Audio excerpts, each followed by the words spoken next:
1300 hours Pakistan Standard Time. Assalamu alaikum. This is Radio Pakistan. The news read by Daman Zaman.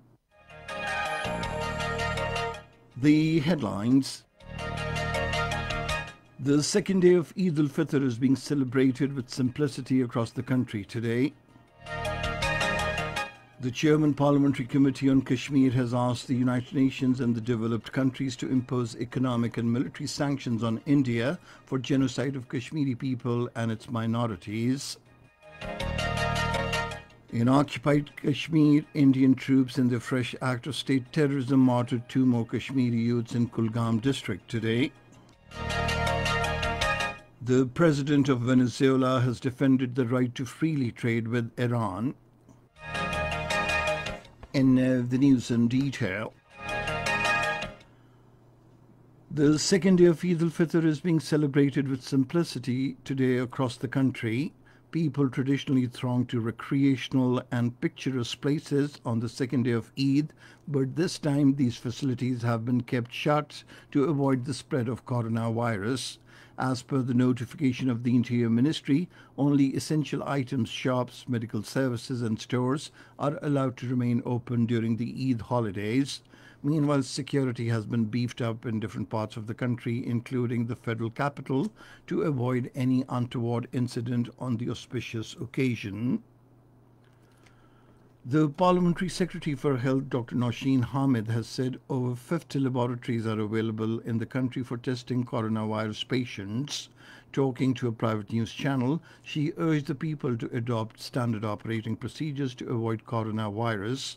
She warned that if anyone found involved in violating the standard operating procedures and instructions given by the civil administration for the traders community, the punishment would be awarded as per the law. To a question, she said, in Pakistan we have the best doctors, brains and institutions for handling any disaster.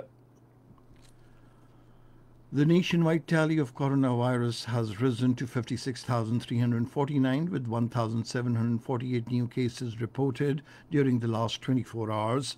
According to the National Command and Operations Center, 20,077 cases have so far been detected in the Punjab, 22,491 in Sindh, 7,905 in Khyber Pakhtunkhwa, 3,407 in Balochistan, 1,641 in the Islamabad Capital Territory, 619 in Gilgit-Baltistan, and 209 in Azad Kashmir.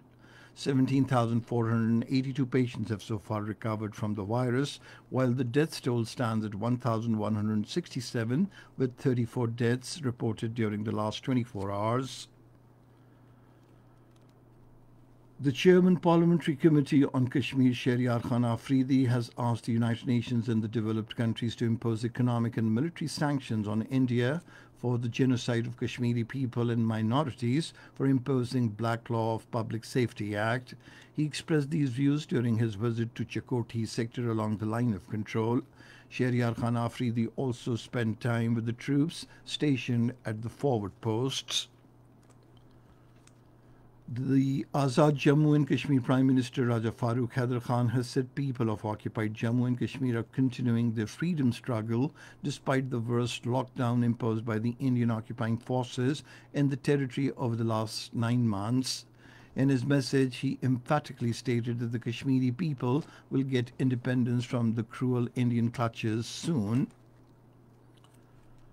Senior Hurriyat leader Sayyid Ali Gilani has said India cannot break the determination of the people of occupied Jammu and Kashmir through its oppressive acts.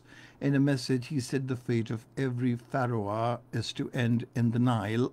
The Hurriyat leader asked the Kashmiri people to gather strength and continue the resistance to achieve the goal of freedom for the sake of Islam. This is an entrustment of the martyrs and we must safeguard it. Sayyid Ali Gilani said the residents of Jammu and Kashmir must not sell their property to the Indians. In the Indian-occupied Jammu and Kashmir, the Indian troops in their fresh act of state terrorism martyred 2 more Kashmiri youths in Kulgam district today. The youths were killed during a cordon and search operation launched by the personnel of the Indian Army, Paramilitary Central Reserve Police Force, and the Indian Police in Damhal, Hanjipura area of the district. Meanwhile, the Indian authorities have suspended all mobile internet services in Kulgam and Chipaya districts. The Venezuelan President Nicolas Maduro has defended the right to freely trade with Iran. Speaking on state television, he rejected criticism following a gasoline vessel sent from Iran to aid the fuel-starved South American nation. The Venezuelan president also thanked the Iranian President Hassan Rouhani and the Supreme Leader Ayatollah Ali Khamenei for the deliveries.